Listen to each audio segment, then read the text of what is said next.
ఆంధ్రప్రదేశ్లో మరికొన్ని ప్రభుత్వ ఉద్యోగాలు రాబోతున్నాయా? ప్రత్యేకించి అమరావతి నిర్మాణానికి సంబంధించి ఈ అవకాశాలు ఉన్నాయి. తాజాగా చూస్తే రాజధానిలో అభివృద్ధి పనులన్నీ ఏడీసీ చేపడుతోంది, అమరావతి డెవలప్మెంట్ కార్పొరేషన్. ఇది సిఆర్డీఏ పర్యవేక్షిస్తుంది. అయితే ప్రస్తుతం ఉన్న అతి కొద్ది మంది ఇంజనీర్లు ఏడీసీ సిఆర్డీఏలో ద్విపాత్రాభినయం చేయాల్సి వస్తుంది. 2014 నుంచి 19 వరకు రాజధానిలో ప్రతి గ్రామానికి ఒక స్పెషల్ గ్రేడ్ డిప్యూటీ కలెక్టర్, ఒక ఎంఆర్ఓ, ఇద్దరు డిప్యూటీ ఎంఆర్ఓలు ఉండేవాళ్ళు. వాళ్ళతో పాటు ఒక టెక్నికల్ అసిస్టెంట్ని నియమించారు. అలాగే ప్రతి ప్రాజెక్టుకి ఒక ఇంజనీర్ కూడా ఏర్పాటు చేశారు. ఏడీసీలో కూడా ఒక చీఫ్ ఇంజనీరు, ఇద్దరు ఎస్సీలు, 4 ఈఈలు కూడా ఆ రోజుల్లో ఉంటూ ఉండేవాళ్ళు.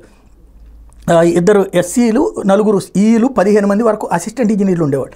2019లో వైసీపీ అధికారం వచ్చిన తర్వాత వీళ్ళందరినీ కూడా వాళ్ళ మాతృ సంస్థలు పంపించేశారు. సిఆర్డీఏలో సిబ్బందిని బదిలీ చేశారు. నేరుగా సిఆర్డీఏ నియమించుకున్నటువంటి కొంతమంది సిబ్బందిని కూడా తొలగించారు.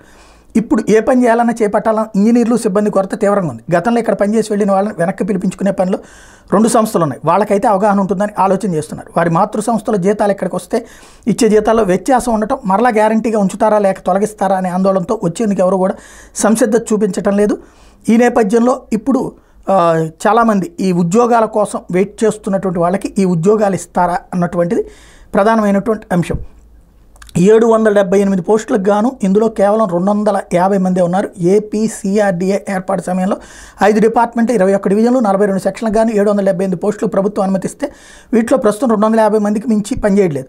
ఏడీసీలో అయితే ఆఫీస్ సిబ్బందిని మినహాయించి మిగిలిన ఇంజనీరింగ్ అధికారులందరినీ సిఆర్డీ డిప్యుటేషన్ మీద పంపించేశారు. దీంతో అక్కడ పోస్టులు కూడా భర్తీ చేయాల్సి ఉంది. ఇప్పుడు కనుక చంద్రబాబు గారు ఇస్తే గవర్నమెంట్ ఉద్యోగాలు అన్ని వచ్చినట్టు ఉంటుంది.